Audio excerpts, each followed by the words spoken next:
42회 실무이론평가 1번 문제부터 보시면 되시고, 다음에 재무제표 보고 양식에 관한 대화 중 옳지 않은 대답을 하고 있는 사람은 이라고 묻네요. 우리 왜 재무제표 상단 부분에 표기되는 사항들이 있었죠, 여러분? 네, 그 문제라고 보시면 돼요. 자, 이 회사의 대표이사인 사장이 얘기를 하네요. 재무제표를 작성하는데 각 재무제표 명칭과 함께 반드시 기재돼야 하는 사항에는 어떤 것들이 있나요? 자, 명칭이라고 하는 건 우리 맨 상단에 재무상태표, 손익계산서, 자본변동표, 현금흐름표 이렇게 이름표 쓰는 거, 그게 명칭이겠죠? 자, 그랬더니 강 부장은 회사명이 있어야 된다라고 얘기합니다. 대체적으로 상단 부분 왼쪽에 표시가 되죠, 여러분? 네, 재무상태표라는 걸 얘기한다면 재무상태표라고 하는 글씨가 들어오고요. 그리고 어느 쪽에 이렇게 되어 있는 부분 이쪽에 회사 이름이 써 있죠, 여러분? 그럼 회사명 맞습니다. 자, 그리고 조 과장이 얘기를 하네요. 보고기간 종료일 또는 회계기간입니다. 재무상태표 같은 경우는 이 부분에 보고기간 종료일이 써 있는 게 맞아요. 그런데 손익계산서 같은 경우는 일정 기간 동안 벌어들인 수익과 비용을 보여줘야 되기 때문에 보고기간 종료일이 아니라 언제부터 언제까지라고 하는 회계 기간이 표시가 되죠. 그래서 재무상태표는 보고기간 종료일, 손익계산서, 우리 자본변동표, 현금흐름표는 회계 기간이 표시가 됩니다. 그러면 조 과장의 얘기도 맞는 얘기가 되는 거죠, 여러분. 자, 그 다음에 이제 오대리가 얘기를 합니다. 그래서 오대리는 뭐라고 얘기했냐면 외부감사 여부와 외부감사 기간명을 표시한대요. 이런 일은 없습니다. 우리가 회사가 외부 감사를 받는 기업도 있고 외부 감사를 받지 않는 기업도 있지만 이 부분을 우리 어디에 재무제표 보고 양식에 기록하지는 않습니다. 그러면 일단 옳지 않은 대답하는 사람이라고 했으니까 오대리, 오대리는 3번에 있었네요. 자, 그 다음 김사원. 죄송해요, 여러분. 자, 김사원은요, 보고 통화와 금액 단위라고 합니다. 그게 오른쪽에 가면 이렇게 단위와 무슨 부분 위에 옆에 원으로 표시하는지 아니면 달러로 표시하는지 표시가 되죠, 여러분. 그래서 원으로 표시할 수도 있고 10,000원 단위로 표시할 수도 있고 1,000원 단위로 표시할 수도 있다. 그래서 보고되는 통화랑 금액의 단위가 동시에 가로 안에 표시가 되고 있습니다. 그래서 알아두실 부분. 이게 전산에서 나오면 그냥 글로 쭉 써놓는 것 뿐이에요. 여기다 그냥 사람 이름 달아준 것 뿐이고요. 그 차이밖에 없다라는 거. 자, 두 번째 문제로 넘어갈게요. 자, 다음은 주식회사 항공의 단기 매매 증권 처분과 관련된 자료이고요. 자, 2021년 12월 1일 단기 매매 증권 처분 손익은 얼마입니까? 라고 묻습니다. 2021년도 4월 1일자 주식회사 공인은 주식 1,000주를 1주당 5,000원에 단기 투자 목적으로 취득했고요. 매입 수수료 15,000원을 포함하여 현금으로 지급하였다. 우리 단기 매매 증권과 관련된 우리 매입 수수료는 무슨 처리한다? 비용 처리예요, 여러분. 그래서 이 부분은 취득원가에 안 들어온다는 거, 그것만 숙지해 주셨으면 됐겠네요. 그러면 우리는 1,000주 곱하기 1주당 5,000원. 그러면 요거 곱하시면 얼마가 되나요, 여러분? 저는 500만 원을 주고 무엇하였다? 주식을 샀다. 이런 얘기가 되죠. 그래서 단기 투자 목적으로 구입한 단기 매매 증권은 500만 원이 됩니다. 자, 그리고 나서 12월 1일자입니다. 4월 1일에 취득한 주식 전부를 1주당 얼마에 팔았다? 5,500원에 처분했고요. 대금은 보통예금으로 수령하였다. 그러면 저희는 5,500원에 곱하기 몇 주 하시면 돼요, 여러분? 1,000주 해주시면 되겠죠. 자, 그러면 우리 500만 원 주고 샀던 주식을 얼마에 팔았다? 550만 원에 팔은 게 되는 거죠. 그럼 여러분, 우리 처분 금액 얼마에서 550만 원에서 장부 금액 얼마를 빼셔라? 500만 원을 빼셔라. 그러면 양수이다, 음수이다? 양수가 나오네요. 얼마? 50만 원. 자, 이익이다, 손실이다? 이익인 거죠. 그래서 단기 매매 증권 처분 이익 얼마? 우리 50만 원인 3번이 답이 되는 거죠. 됐을까요? 기존에 이 유사 문제 앞에서 한번 풀었었어요, 여러분. 지금 역으로 풀고 있지만 그때는 처분과 관련된 뭐가 있었다? 수수료가 있었죠. 지금 문제는 뭐가 없어요, 여러분? 처분과 관련된 수수료는 없었던 문제입니다. 차이점으로 본다라면 그 차이점 말고는 다른 차이점은 없네요. 그래서 답은 3번으로 표시해 주시고 마무리하시면 되겠습니다. 자, 세 번째 문제입니다. 다음은 주식회사 항공의 기계장치에 대한 자료이고요. 2021년도 결산 시 손익계산서에 표시될 감가상각비는 얼마인가? 2020년 1월 1일에 기계장치를 얼마에 우리 100만 원에 취득을 하였다. 자, 내용연수는 5년이고요. 정률법이고 상각률은 45%이고요. 잔존가치는 5만 원이라고 얘기합니다. 자, 지금 우리한테 중요한 건 상각의 방법이 무엇이다? 우리 정률법이다.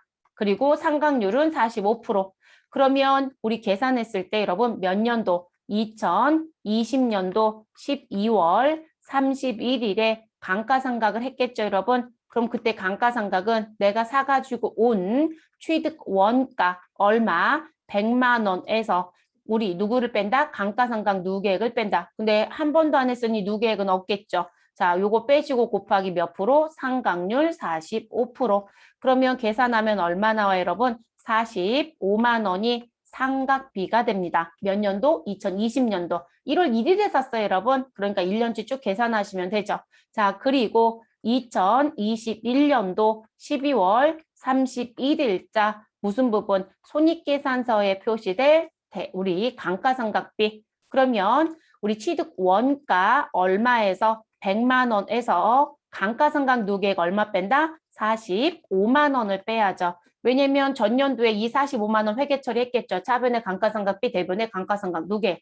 자, 그럼 미상각 잔액은 얼마가 된다? 우리 55만 원. 자, 55만 원에 몇 퍼센트? 45%. 여러분 정률법의 특징이 뭐였었어요? 왜 정률이에요? 우리 상각률이 무엇한다? 바뀌지 않는다. 그래서 정률인 거죠.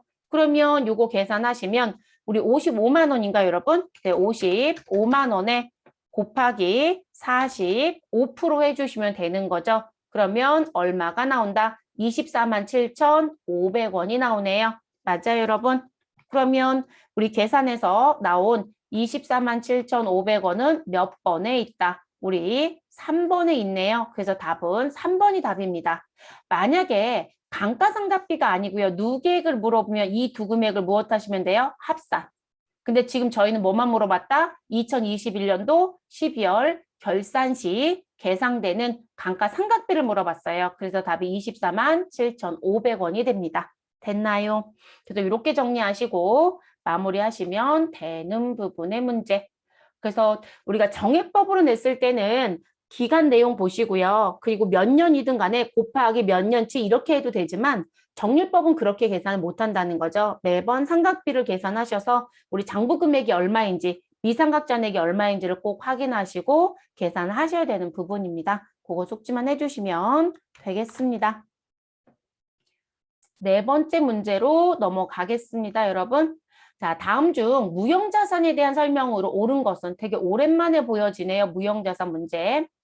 정률법으로도 생각할 수 있다. 물리적 형체가 없는 판매용 자산은 무형자산으로 분류한다. 그럼 옳은 거 찾으래요. 소프트웨어를 구입하는데 지출한 금액은 개발비로 분류한다. 자, 내부적으로 창출한 영업권은 무형자산에 기록한다. 자, 여러분 지금 4번에 옳은 것을 찾아달라고 했는데 일단 역산으로 들어가 볼게요. 4번에 있는 네 번째, 내부적으로 창출한 영업권은 무형자산에 기록한다. 여러분 우리 영업권은 반드시 누구만 장부에 들어올 수 있다고 배웠다. 여러분 지금 이 영업권은 돈 주고 산 거. 그래서 우리가 이렇게 배웠죠. 유상취득만 무엇하겠다? 인정하겠다. 그래서 내부 창출이 무조건 무형자산에 들어올 수 없어요. 라고 얘기는 안 해요. 그쵸? 안 한다고 했어요. 그런데 영업권은 유상취득 말고는 인정하지 않는다고 했죠. 왜냐면 무형자산의 인식요건 세 가지가 있는데 그 세 가지에 미흡이 계속 생긴다고 했죠. 그래서 유상취득만 인정이에요. 유상취득만 인정. 그러니까 4번은 답이 될 수 없죠. 자, 소프트웨어를 구입했어요, 여러분. 자, 우리 이 프로그램과 관련된 건 제가 뭐라고 말씀을 드렸나요? 회사에서 어떤 식의 프로그램이든 간에 어떤 식의 프로그램이든 내가 이 소프트웨어를 구입하였다, 프로그램을 구입하였다라고 하면 계정 과목은 뭐로 간다? 우리 구입하면 소프트웨어로 가셔라. 이렇게 얘기를 했어요. 그런데 이 프로그램을 자체적으로 무엇하였다, 개발하였다 라고 하게 되면 뭐 위탁 개발도 들어올 수는 있어요, 여러분. 그래서 이런 개발을 했다라고 하면 이때는 무형자산 인식 요건이 모두 다 충족이 될 거니까 그러면 개발비로 간다 이렇게 얘기했거든요. 근데 여러분 지금 돈 주고 샀잖아요. 그렇죠? 그러면 소프트웨어로 갔어야 되는 거죠. 개발비가 아니라 소프트웨어로 갔어야 됩니다. 자, 그다음 물리적 형체가 없는 판매용 자산은 무형자산으로 분류한다? 여러분, 판매라는 게 아니죠. 우리가 일반적으로 물리적인 형체가 있다, 없다라는 부분을 가지고 우리가 무형이다, 유형자산이다 구분하는데 그 구분하는 부분의 전제가 뭔가요? 나는 영업에 사용하고 있다, 업무에 사용하고 있다. 이렇게 얘기를 했었죠, 여러분. 영업이나 업무에 사용하는 부분. 그러니까 판매하는 건 아니었어요. 그렇기 때문에 이게 문제가 됐죠. 그러면 답은 누가 된다? 1번이에요, 여러분. 그리고 이제 오해하지 말아야 될 거. 정률법으로 생각한다고? 가능하죠, 여러분. 우리 무형자산 생각할 때 이렇게 얘기했잖아요. 체계적이고 합리적인 방법으로 무엇하셔라? 생각해라. 그러면 우리 이거 생각하는 방법은요? 했더니 그 방법은 어디에 준용한다? 우리 유형자산의 생각 방법을 우리 무엇한다? 준용한다. 이렇게 얘기했잖아요. 다만 현실적으로 들어와서 보았더니 정률법으로 생각할 수 있는 방법은 현실적으로는 없더라. 이렇게 말씀을 드렸어요. 근데 우리가 정률이 안 된다고 한 적은 없어요. 교재 본문에도 아예 써 있었고.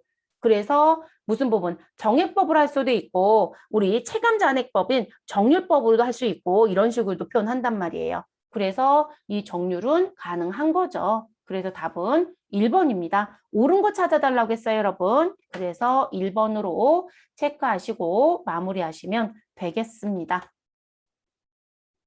자, 5번째 문제로 넘어갑니다.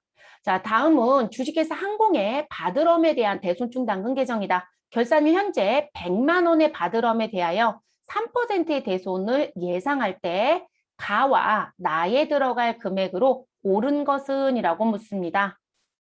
이 부분의 내용은 대손 충당금에 대한 부분인데 받을 어음만 보시면 되는 거네요. 자, 바드럼과 관련하여 대손 충당금 정기에서 이월받은 건 2만 원. 자, 그리고 4월 5일자 대손 충당금 차변엔 8천 원이 기록되어 있고요. 10월 31일자 차기 이월되는 금액의 가는 얼마인지 얼마인지 물어봤고요. 그 10월 31일자 대손 상각비 나도 있었네요. 자, 그럼 여러분 일단 대손 충당금은 기록되는 부분은 장부상으로 놓고 보면 대변에 기록이 되죠, 여러분? 그쵸? 그리고 나서 그 금액이 다음 연도 2월 되는 게 차기 2월이에요.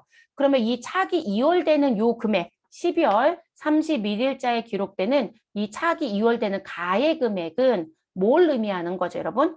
그걸 의미하는 것만 파악하시면 금방 일단 가는 구하거든요.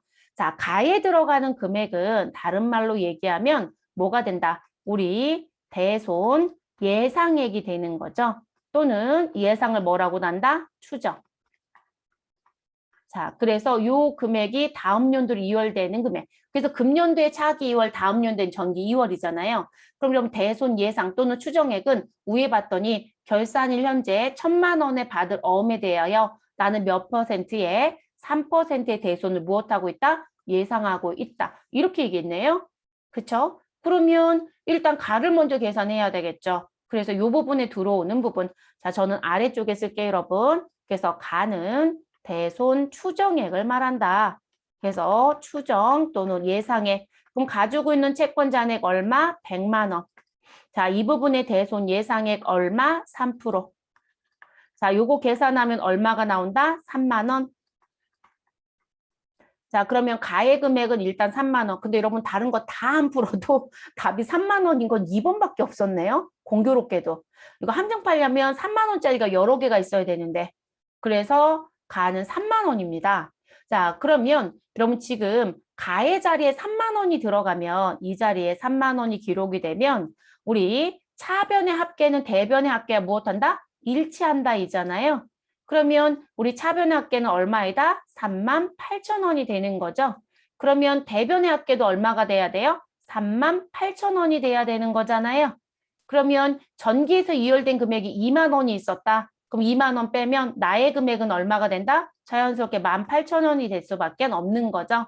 됐을까요? 그래서 나는 18,000원이 됩니다. 그리고 이 부분 이렇게 내려보면 이렇게 나오는 부분이네요. 그래서 차변의 대손삼각비 18,000원, 18,000원, 그리고 대변의 대손 중단금 18,000원, 추가 설정 금액이 18,000원이 있었다는 얘기겠죠. 됐을까요? 그래서 이렇게 정리. 그럼 답은 몇 번? 2번으로 정리해 주시면 되는 부분입니다. 그래서 가가 뭘 의미하는지만 알았다라면 나는 곧바로 알 수 있는 부분이에요, 여러분. 그래서 지금 가는 무엇을 의미한다? 대손에 대한 예상액 또는 추정액을 의미하고 우리 나에 대한 12월 31일 대손삼각비는 우리 무슨 부분? 설정액을 의미하는 거예요, 여러분. 설정액. 우리 설정 분기 어떻게 하셔요? 12월 31일자 차변의 대손삼각비, 대변의 대손, 충당금 쓰는 거잖아요. 그래서 나는 설정액을 의미하고 가는 추정액을 의미한다. 자, 6번째 문제로 넘어가겠습니다. 주식회사 항공은 자본증자를 위해 보통주 몇 주, 1000주, 주당 6,000원, 액면가 주당 5,000원에 발행하고 자, 일단 주식을 발행했다고 하네요, 여러분. 그런데 액면가 5,000원짜리를 6,000원에 발행했으니까 우리는 무슨 발행이다? 할증 발행이 되는 거죠. 네, 그래서 일단 할증 발행이 됐습니다. 자, 6,000원 곱하기 1000주 하시면 우리는 600만 원에 할증 발행했고요. 자, 액면가 주당 5,000원이라고 했으니까 나의 자본금은 얼마가 된다? 500만 원이 되겠네요. 자, 자본금은 항상 무엇으로 간다? 액면으로 갑니다. 그래서 대변에 기록되는 자본금은 500만 원이 됩니다. 자, 주식 대금은 현금으로 납입받았다. 자, 자본 증자일 현재 주식 할인 발행 차금 잔액은 없다고 가정할 때, 그럼 이거 왜 써줬을까요? 할증 발행하는 시점에 주식 할인 발행 차금이 있으면 무엇 하여야 된다? 우선 상계를 해야 된다라는 걸 배우셨죠? 그런데 잔액이 없다고 했으니 우선 상계는 안 해도 되겠네요. 자, 이랬을 때 주식 발행에 대한 회계 처리로 옳은 것은 자, 그럼 나는 받는 돈, 현금은 얼마 들어오고 600 들어오고 그리고 자본금은 얼마 증가하고 500 증가하고 자, 그리고 그 차이 금액은 뭐로 간다? 주식, 발행, 초과금으로 가시면 되는 거죠. 얼마요? 100만 원. 그대로 기록하시면 되는 회계 처리. 그럼 일단 대변에 자본금이 500만 원인 것만 남겨두시면 되네요. 자, 2번 자본금 500만 원, 3번 500만 원, 4번 500만 원. 근데 우리 1번은 600이니까 아웃시켜 주시고 자, 그리고 우리 어느 변에 차변에 현금이 얼마 들었다? 600 들었어요, 여러분. 그럼 500만 원 기록된 4번도 아웃시켜 주셔야 되겠죠. 그래서 1번 아웃됐고요. 4번도 아웃됐습니다. 그럼 2번과 3번이 일단 답이 될 수 있는 소지가 있네요. 그래서 차변에 600만 원 기록하시고 대변에 자본금은 반드시 얼마여야 된다? 500만 원. 반드시 액면 금액으로 기록하셔라 라고 얘기했습니다. 그리고 차이는 주식 발행 초과금이어야 되는 거죠. 그러면 지금 주식 할인 발행 차금이 들어올 수는 없어요, 여러분. 그러니까 답은 몇 번이 된다? 2번이 되는 거죠. 그래서 2번 체크하시고 마무리하시면 되겠습니다. 여러분 이 문제가 조금 더 확장이 되면 어떻게 될 수 있을까요? 이 문제가 확장이 되면 요 주식 할인 발행 차금 상계하는 문제가 나올 수 있고 주식 발행비가 나올 수 있죠, 여러분. 네, 주식 발행비가 나올 수 있다. 그것만 조심하실 거. 우리 왜 신주 발행비가 발생되면 어떻게 하셔야 돼요? 발행 금액에서 차감한다고 했죠? 그래서 지금 할증 발행이 금액이 100만 원인데 이 금액이 줄어들 수 있죠. 그런 거 검토를 좀 하시는 게 좋겠습니다. 7번째 문제입니다. 다음 자료를 토대로 계산한 기말상품 재고액은 얼마인가? 라고 묻네요, 여러분. 기말상품 재고액. 그럼 우리는 원가 흐름이 어딘가에 써 있겠죠. 자, 가로 열고요. 단, 원가 흐름의 가정은 선입, 선출법을 적용한다라고 되어 있습니다. 자, 기초상품 재고액, 단기상품 매입액이 있고 단기상품 판매량이 나와져 있네요.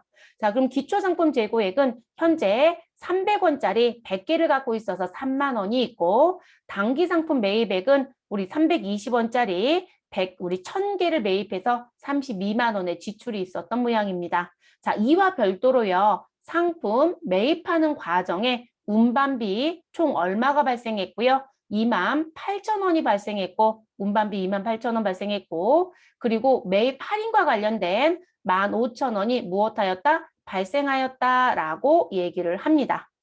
됐나요? 그러면 일단 고민해 볼 게 뭘까요, 여러분?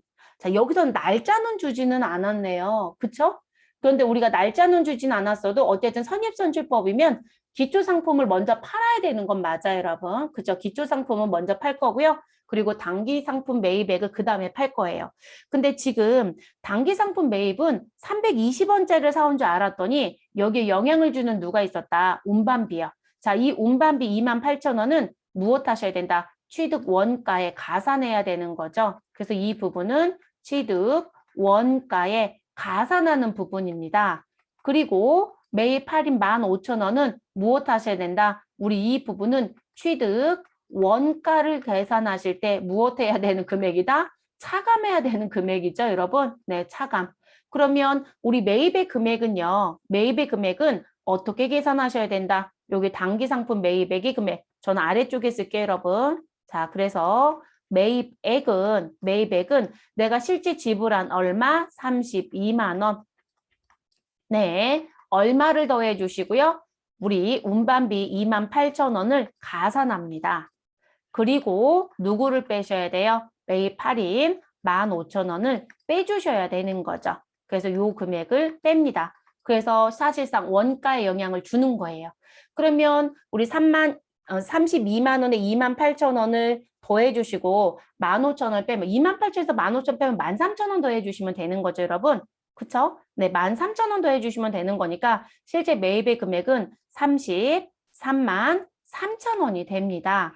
그럼 여러분 하나당 단가가 320원이 아니겠죠. 그쵸? 그래서 요 부분에 나누기 나는 몇 개를 샀다? 1,000개를 샀다. 그래서 1,000개로 나눠주시면 하나당 단가는 얼마가 된다? 333원으로 바뀌겠네요. 그쵸? 그래서 333원짜리 100개를 산 게 됩니다. 개당 단가는 이렇게 바뀌어요.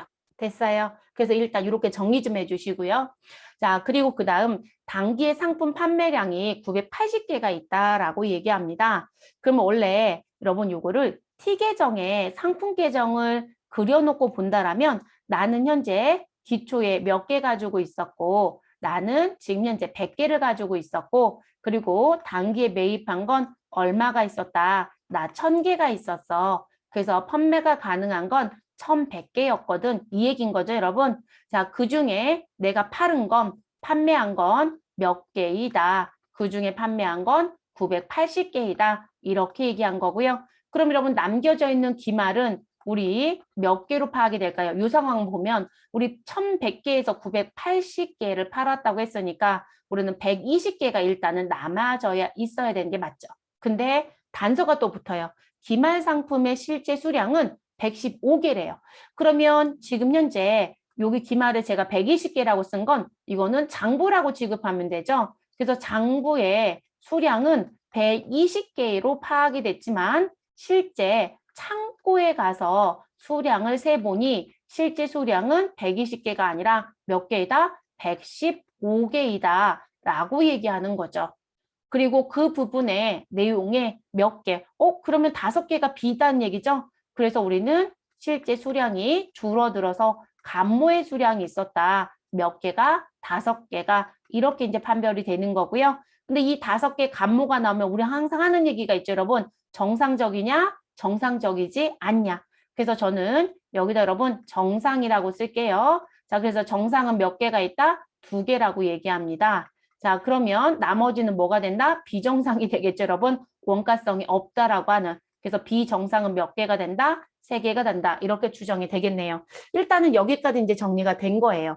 자, 여기서 물어본 건 여러분 기말에 남겨져 있는 재고액을 물어봤고요. 그러면 기말에 남겨져 있는 재고는 누구 가지고 계산한다? 실제 수량 가지고 계산하는 거예요. 네, 실제 수량 115개 가지고 계산하는 게 맞습니다. 자, 그래서 그렇게 알아두시고 그러면 저희 980개 판매한 매출에 대한 걸 정리를 해볼게요. 그거를 금액 계산한다라면 매출 원가가 되겠죠. 여러분 선입선출은 먼저 들어온 거 무엇 하셔라? 먼저 내보내라. 이런 얘기가 된다겠죠? 그럼 우리는 누구부터 내보낸다? 우리 기초부터 내보낸다. 그래서 100개를 먼저 써야 되겠네요. 그래서 980개인 부분에 적용되는 건 100개짜리 단가는 얼마? 우리 300원짜리가 적용이 됩니다. 그리고 더하기 이런 980에서 100개를 뺐으니까 나머지는 880이죠. 네, 그래서 880개는 얼마짜리를 적용한다? 333원짜리를 적용하는 게 되겠죠, 여러분. 됐어요? 그래서 이제 원가가 형성이 되는 겁니다. 그러면 우리 이거 계산해 보시면 우리 지금 앞에 있는 건 3만 원일 거고요. 제가 지금 계산하고자 하는 건 880. 사실 여러분 저는 다 풀이 보여드리고 싶어서 매출 원가까지 보여드리는 거고요. 여러분들 매출 원가 계산 안 하셔도 돼요. 이 문제는 매출 원가는 필요 없어요. 그런데 계산하는 문제가 나오면 이렇게 하시라는 거예요. 그럼 100개 곱하기 300원에서 3만 원. 그리고 우리 무슨 부분 880개 곱하기 아까 단가 계산해놨죠, 여러분? 얼마요? 333원입니다. 됐을까요? 그러면 29만 3,040원이네요. 그래서 지금 요 부분의 금액은 제가 옆에다 다시 쓸게요. 3만 원 더하기 29만 3,040원이 됩니다. 자, 그러면 요 금액에 3만 원을 더하면 얼마가 될 것이다? 우리 32만 3,040원인가요? 32만 3,040원이 매출 원가입니다. 그리고 의심스러우면 여기에 더하기 3만 원을 해보시면 되겠죠. 그러면 32만 3,040원이 나옵니다. 됐을까요? 자, 여기까지는 실제 파는 거죠. 근데 여러분 이 문제가 매출 원가를 물어보면 난이도가 진짜 올라가는 문제가 돼요. 왜냐하면 여러분 제가 여기 감모 수량 얘기할 때 5개가 있었잖아요. 근데 이거 5개 얘기할 때 정상적인 감모는 몇 개? 2개. 비정상적인 감모는 몇 개? 3개. 그럼 여러분 정상적인 감모는 무엇으로 처리하라고 배웠어요? 매출 원가에 가산한다고 배웠어요. 이게 지금 플러스가 돼야 돼요, 여러분. 그러니까 이거를 회계해내면 너 공부를 깊이 했어야 돼 이런 문제가 돼요. 이거 세무에서도 잘 안 내는 문제거든요. 내면 난이도가 너무 높다고 보는 문제라서. 근데 낸다고 해도 문제가 되진 않아요. 그래서 이게 정상적인 감모 2개는 매출 원가에 무엇해야 되고 가산해 주셔야 되고요. 비정상적인 감모 3개는 매출 원가에 들어가면 안 되죠, 여러분. 이건 뭐로 간다? 우리 영업의 비용 처리하기로 배웠어요. 그래서 영업의 비용인 재고자산, 감모, 손실로 처리하시고 끝내야 되겠죠. 됐어요? 그래서 32만 3,040원이 답이 아니라 매출 원가를 물어보면 이 부분에 누구도 합산을 지켜주셔라. 우리 정상적 감모도 무엇 해주셔라? 합산을 시켜주셔라. 됐어요, 여러분? 그래서 이 부분 가산하신다는 거 요거 한번 보여드리고 싶어서 나온 부분 이게 세무에 나오면 이제 나올 거거든요. 그러니까 회계와 세무는 범위를 배우는 범위는 비슷해요. 그런데 이게 시험에서 넣고 빼고만 자꾸 달라지는 거예요. 그래서 지금 이 부분 잊어버리지 말아 주셨으면 해서 제가 일부러 매출원가까지 쓴 거고요. 우리는 이거 계산 안 해도 돼요, 여러분. 물어본 건 기말상품 재고에.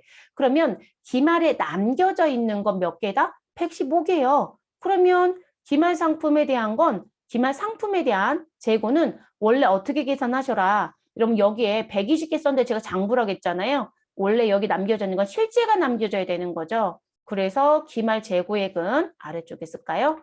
기말 재고액은 장부와 실제 수량이 같다라면 의심할 부분이 없겠지만 다르다라면 실제 수량을 파악해라. 자, 그 수량이 115개였고요. 여기에 곱해지는 단가는 우리 며칠 날 매입한 게 남을 것이다. 그 단가가 얼마였다? 우리 아까 단가 계산했죠? 333원이었죠. 자, 그래서 개당 333원인 걸 곱해서 계산해 주시면 돼요.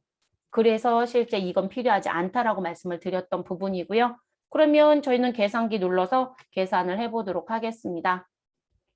115개 곱하기 333원 해주시면 38,295원. 그럼 답이 있겠죠, 여러분? 몇 번의 답이 있나요? 우리 38,295원은 2번의 답이 있네요. 그래서 답은 2번이 됩니다. 됐어요? 그래서 이 부분 계산만 해주시면 이 문제는 해결. 그리고 여러분들이 공부를 하실 때는 정상적 감모가 있다라고 하면 매출원가 계산 문제가 나오면 반드시 정상적 감모에 대한 금액 계산해서 무엇 하신다? 가산하신다. 그리고 이 금액은 여러분 자연스럽게요. 어차피 기초는 다 써버릴 거니까 내보내는 거니까 우리는 333원짜리 몇 개, 2개만큼만 더 계산해 주시면 되는 거예요. 다른 고민은 안 하셔도 되겠죠. 됐을까요? 그래서 정리를 그렇게 해주시면 됩니다. 자, 그 다음 문제로 넘어가겠습니다. 8번. 자, 주식회사 항공은 2021년 2월 1일에 1년분 임대료 600만 원을 현금으로 수취하고 전액 수익으로 인식하였다. 자, 일단 수익으로 인식했다고 했으니까요. 저희는 며칠 날짜, 2월 1일 날짜 회계를 추정해보면 차변에 누가 들어와져 있다? 현금. 대변에 누가 들어와져 있다? 전부 다 수익으로 인식했대요. 임대료. 이렇게 썼단 얘기죠. 그 금액은 얼마이다? 600만 원이다. 자, 이렇게 정리해. 자, 2021년 12월 말, 12월 31일 결산 시 적절한 회계 처리는 단 임대료는 월할 계산하겠다. 자, 1년분이라고 했으니까 여러분 이 1년분은 언제부터? 2021년도 2월 1일부터 언제까지이다? 2022년도 1월 31일까지 1년치를 600만 원 받았다. 이 얘기가 되겠죠. 그럼 12월 31일에 전부 다 수익을 처리했다. 이런 회계 기간은 계속 연결되어 있고 우리는 일정 기간을 전부 다 수익 처리했다. 그러면 12월 31일자에는 전부 다 수익이니까 미리 받은 누구를 찾아라? 미경과를 찾아라. 이 얘기인 거죠. 그래서 우리 미리 받은 선수 수익 찾으러 가야 되겠죠. 그럼 600만 원 곱하기 12달 중에 한 달이네요, 여러분. 그쵸? 한 달. 그럼 여러분 12달 중에 한 달이시면 600만 원 나누기 12 하시면 한 달에 50만 원의 임대료인 거죠. 그래서 12분의 1이니까 우리는 50만 원 계산이 나올 거고요.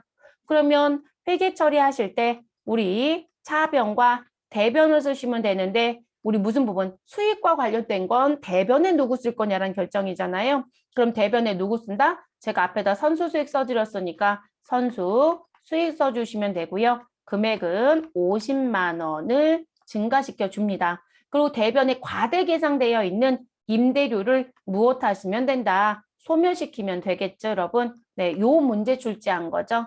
그러면 우리 무슨 부분? 일단 550인 건 들어올 이유가 없으니까 3번과 4번은 아웃시켜 주시고 1번과 2번 중에 차변의 임대료 50만 원, 대변의 선수수익 정리한 몇 번? 2번이 답이 되는 거죠. 더 하실 일이 있을까요? 없죠, 여러분? 네, 이렇게 처리하고 끝내주시면 되는 문제입니다. 이건 분계 문제도 계속 나오잖아요, 여러분. 이론 문제도 계속 나온다는 얘기예요. 선급 비용이든 선수 수익이든 우리 미수 수익이든 미지급 비용이든. 자, 9번째 문제. 다음 중 손익계산서상 판매비와 관리비에 해당하지 않는 계정 과목은 자, 감가상각비, 판매비와 관리비, 복리후생비, 판매비와 관리비, 경상연구개발비, 판매비와 관리비, 기타의 대손상각비는 뭐로 들어간다? 영업의 비용에 들어갑니다. 답은 몇 번? 4번이 되네요. 4번으로 체크하시면 되겠습니다. 자, 10번 문제. 다음 계정 과목 중 수익의 이연과 관련 있는 계정 과목으로 옳은 것은 여러분 우리가 뭘 배웠다? 수익의 이연, 비용의 이연. 그러면 우리 지금 비용이 다음 연도까지 넘어갑니다라는 걸 비용의 이연이라고 얘기했어요. 그러면 이 부분은 내가 미리 준 돈이 있습니다라는 성급을 붙여라. 그리고 뒤에 비용자 붙이면 되겠죠. 자, 그리고 다음 연도에 넘어가는 수익이 있어요. 그런 걸 수익의 이연이라고 하죠. 그러면 우리는 미리 받은 거죠. 수익은 받을 돈이에요. 그러니까 미리 받으면 뭐라고 쓴다? 선수. 그리고 뭘 미리 받았다? 수익. 이렇게 가야 되겠죠. 그리고 이들과 또 등장할 수 있는 게 무엇이다? 나는 발생은 하였으나 아직 주지 않았다. 받을 권리가 생겼으나 아직 못 받았다. 그들 뭐라고 얘기한다? 비용이 무엇하였다? 발생하였다. 또는 비용이 예상된다라고 하는 부분. 그래서 이거는 발생이라고 부를 수도 있고 예상이라고 부를 수도 있다. 그러면 이 부분은 무엇이다? 발생은 하였으나 아직 못 준 돈이란 거죠.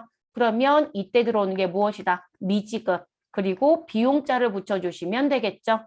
그리고 수익이 무엇되었으나 예상되었으나 또는 수익이 발생되었으나 우리 아직 못 받았다. 그러면 못 받았으니까 미수 그리고 수익자 붙여주시면 되겠죠. 자, 요것도 돌아가면서 나올 수 있는 소지가 있습니다. 그럼 수익의 이연이니까 여러분, 우리 뭐로 가시면 돼요? 선수 수익자 붙은 거. 자, 선수 임대료. 임대료는 수익이잖아요, 여러분. 그래서 이거를 선수 수익이라고 안 쓰고 선수 임대료 썼더니 답이 없다고 얘기하시는데 그렇지 않아요, 여러분. 우리는 이렇게 묶어서 하나로 썼고요. 이게 회사에서 조금 더 세부적으로 관리하는 회사들은 선수 수익 계정 뒤에요. 수익자를 다 본 계정 이름으로 바꿔버려요. 임대료인지 이자인지 이런 줄 다 바꿔서 쓰거든요. 그래서 선수 임대료가 수익의 이연이 됩니다. 성급보험료는 비용의 이연이 되는 것이고 미수 수익은 수익의 무엇이 될 것이다. 우리 예상 또는 발생이 되는 것이고 미지급 비용은 비용의 예상 또는 발생이 되는 부분. 그래서 답은 몇 번이 된다? 우리 수익의 이연은 1번이 답이 됩니다. 됐을까요, 여러분? 그래서 1번 체크해 주시고 마무리하시면 되는 부분. 이제 요 네 가지를 한꺼번에 기억해 주신 게 좋겠습니다. 11번째 문제로 넘어가 보시죠. 자, 다음 중 부가가치세법상 납세 의무자에 대한 설명이고요. 잘못 말하고 있는 사람이 누구냐고 물어봅니다. 납세 의무자. 자, 재화를 수입하는 개인은 부가가치세를 납부할 의무가 있어. 자, 비영리 법인은 납세 의무자가 될 수 없어. 국가나 지방자치단체는 납세 의무자가 될 수 있어. 간이과세자도 부가가치세법상 납세 의무자야. 자, 잘못 설명하는 사람은 누가 봐도 세진이 되겠네요, 여러분. 그래서 답은 몇 번이다? 2번이 됩니다. 그렇죠. 제가 재화를 수입하는 건 사업자의 관점으로 보지 마셔라. 개인도 낼 수 있다라고 했었죠. 네, 세관장이 징수할 거라고 했으니까 그 얘기 이렇게 내준 거고요. 그리고 비영리이든 국가나 지방단체이든 모두 다 납세 의무자가 될 수 있다. 영리성 유무를 따지지 말아라. 이렇게 얘기했어요. 근데 여기는 없다라고 했으니까 잘못된 거란 얘기죠. 됐을까요? 그래서 답은 2번이 됩니다. 자, 12번 문제. 다음 중 부가가치세법상 세금계산서 발급 의무 면제 대상이 아닌 것은? 이라고 물어보네요. 면제 대상. 자, 택시 운송사업자가 공급하는 용역, 노점을 하는 사람이 공급하는 재화, 무인 자동 판매기를 통해 공급하는 재화, 내국신용장에 의하여 공급하는 재화. 여러분, 우리 앞에 문제에서 4번 문제 보셨어요? 안 보셨어요? 보셨죠? 그 제가 여기에 누가 하나 더 추가했어요? 구매 확인서까지 추가해라. 그래서 내국신용장 구매 확인서에 의하여 공급하는 재화는 영세율 세금계산서를 발급한다. 자, 택시 운송은 영수증 발급도 면제되어 있는 사업자. 영수증 발급도 면제되어 있는데 세금계산서 발급한다? 그럴 일은 없습니다. 자, 노점이라는 건 여러분, 우리 길 가다 보면 왜 그냥 파시는 거, 물건 파는데 사업자 등록 없어요, 여러분. 노점상은. 그래서 그분들 얘기하는 거고요. 그리고 무인 자동 판매기는 자판기. 거기서 여러분 세금 계산서가 나올 수 있다? 못 나오죠, 여러분. 네. 그래서 답은 4번이 됩니다. 반드시 영세율 세금 계산서 발급. 자, 13번째 문제. 부가가치세가 면세되는 재화는? 이라고 묻습니다. 커피는 과세입니다. 딸기잼 과세이고요. 상추는 면세입니다. 아이스크림 면세이고요. 그래서 여러분 우리가 농축임업이라고 하는 표현에 들어가는 건 일단은 면세로 들어가요, 여러분. 농수산물 그리고 그러니까 농산물, 수산물, 임산물 뭐 이런 부분들. 그래서 그 축산물까지 상추는 여러분 누가 봐도 농산물이죠. 그 이거는 추가적인 가공이 없잖아요. 그래서 미가공, 식료품 등에 해당이 돼요. 대표적으로. 그래서 답은 3번 상추가 답이 됩니다. 나머지는 다 과세예요, 여러분. 자, 14번째. 다음 자료를 토대로 주식회사 항공, 과자 제조업이라고 하네요. 자, 2021년 2기 예정신고 시, 2기 예정신고 기간은 언제부터 언제이다? 우리 7월 1일부터 9월 30일까지를 2기 예정신고 기간이라고 얘기합니다. 자, 그때 부가가치세 과세표준을 계산하면 얼마인가? 단 주어진 자료의 금액은 부가가치세가 포함되지 않은 금액입니다. 라고 합니다. 자, 이번엔 과세표준 계산이에요, 여러분. 자, 7월 2일 외상 판매한 부분. 자, 대금 회수 약정일은 2022년 언제다? 2월 10일입니다. 여러분, 물건 언제 팔았어요? 7월 2일이요. 자, 대금 언제 받기로 했어요? 2022년 2월 10일. 자, 단기이다, 장기이다? 단기에 여러분, 단기의 대금 회수입니다. 우리 장기 회수로 들어가 보면 고민해 보셔야 돼요. 그래서 우리가 할부라고 하는 건 달달이 나누는 관점으로 들어온 용어고요. 우리가 연불이라는 용어가 있어요, 여러분. 이거는 1년 단위로 받는다는 얘기거든요. 그래서 지금 이 부분은 실질적으로 7월 2일 날 팔아서 다음 연도 2월 10일이면 단기간 내에 대금 회수가 이루어집니다. 그래서 이거는 외상금액 전부 다 인도한 시점에 우린 수익으로 인식한다, 안 한다? 한다. 그래서 인도 기준으로 우리는 수익을 우리 부가가치세 과세 표준을 인식하는 거예요, 여러분. 그래서 이 부분 들어올 거고요. 자, 7월 16일 담보로 제공한 건물의 가액. 여러분, 담보 제공은 명의가 넘어간 적이 없다. 그래서 이 부분은 공급으로 보지 않는다고 했어요. 그래서 이 부분은 공급이 아니다라고 했습니다. 재화의 공급이 아니다. 그러니까 과세 표준에 포함할 이유가 있다, 없다? 없죠, 여러분. 자, 그리고 9월 19일 비상장 주식의 양도대금. 여러분, 우리 유가증권에 속하는 건 우리 무엇으로 유가증권을 주고받는 건 우리 무엇으로 보지 않는다. 우리 재화에 포함시키지 않는다고 했어요. 그렇기 때문에 이 부분도 과세 표준에 들어오지 않습니다. 그러면 자연스럽게 여러분 과세 표준이 얼마냐고 물었으니 외상 판매한 금액 얼마? 2천만 원만 들어야 되겠네요. 그래서 답은 얼마가 몇 번이 된다? 1번. 그래서 이렇게 정리하시면 되겠습니다. 그래서 답은 1번이 됩니다. 그리고 제가 왜 과세기간 자꾸 위에 서버를 타냐면 여러분들 부가세를 처음 하실 땐 과세기간이 익숙치 않을 수 있어요. 그래서 계속 기간을 조금 보시는 게 좋고요. 여기 일자가 해당 사항이 없는 걸 줄 때가 있어요. 출제위원들이. 그래서 해당되는 기간에 들어온 것만 부가세를 신고할 거니까. 그래서 내용, 날짜 잡고 서버를 타시는 게 좋겠습니다. 또는 머릿속으로 갖고 가시면 되겠죠. 자, 마지막 15번째 문제. 다음 중 부가가치세법상 전자세금 계산서에 대한 설명으로 옳은 것은 여러분 전자세금 계산서는 세금 계산서를 무엇하겠다? 전자적 수단으로 발급하겠다. 홈택스에서 발급하시든 ERP를 통해서 발급하시든 아니면 ASP라고 하는 이 전자 인증을 따주는 기관을 통해서 발급하시든 어딜 통해서 발급하든 상관은 없다. 다만 홈택스에서 발급한 건 전자세금 계산서를 국세청에 전송할 이유는 없어요. 그 전송된 건 모두 다 홈택스에 모이는 거니까. 근데 홈택스가 아닌 ASP 또는 ERP를 통해서 발급했다라면 반드시 홈택스에 무엇 하셔야 된다? 전송하셔야 됩니다. 언제까지? 발급한 다음 날까지. 그래서 그렇게 움직이는 부분.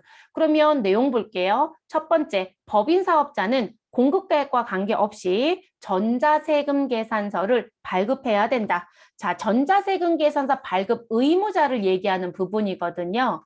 자, 지금 법인은 무조건입니다. 무조건. 그래서 지금 여기 표현이 맞아요, 여러분.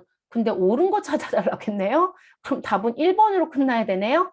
그래서 무조건이거든요. 무조건 의무 발급자. 자, 개인 사업자는 전자세금 계산서 발급 의무가 없다? 아니요, 있습니다. 있다로 바꿔줘야 되는 게 맞습니다. 그럼 개인 사업자는 무슨 기준이다? 직전 연도의 금액을 가지고 얘기합니다. 그래서 우리 간단하게 쓸게요, 여러분. 직전 연도 공급 가액 얼마를 기준으로 3억입니다. 3억 기준입니다. 이게 언제까지? 2021년도 12월 31일까지. 자, 이 부분이 2억으로 바뀔 겁니다.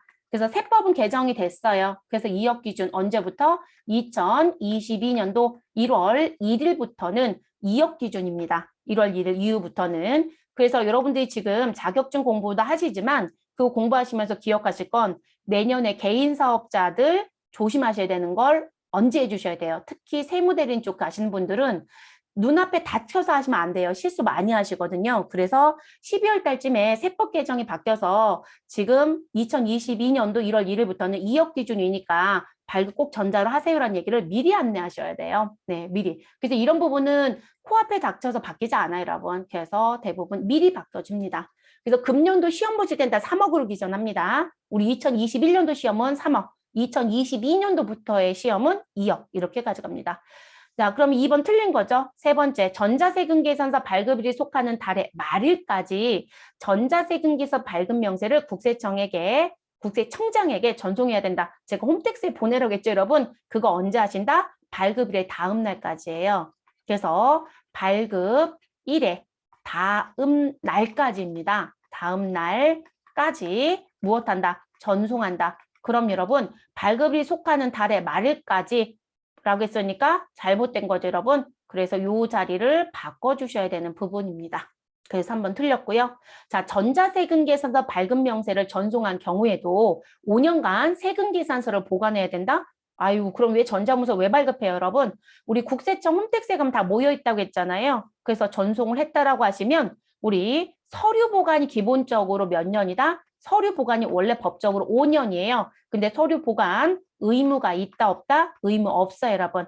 그래서 서류 보관 의무 없고요. 그리고 이렇게 국세청에 전자세금서 발급 명세를 전송하게 되면 우리 세금 계산서를 모아주는 서류가 있죠, 여러분. 그래서 매출과 관련된 걸 모아준다라고 하면 매출처별 세금 계산서 합계표라고 얘기하고요. 그리고 매입과 관련된 정보를 모았다라고 하면 매입처별 세금계산서 합계표 이렇게 얘기합니다. 그래서 이 합계표 제출에 대한 의무도 있다 없다? 없어요. 그래서 제출 의무도 면제가 됩니다. 그래서 서류 보관 의무도 없고 세금계산서 합계표 제출 의무도 면제가 된다는 게 특징입니다. 됐을까요? 그래서 여기까지 같이 기억하시는 게 좋겠습니다. 그래서 답은 1번으로 체크해 주시고 마무리하시면 되는 부분입니다. 그래서 이렇게 끝. 그래서 15번 문제 1번 체크해 주시고요. 자, 이렇게 되면 저희 몇 회까지 끝난 건가요? 42회까지. 그래서 42회 15번까지 풀어봤습니다.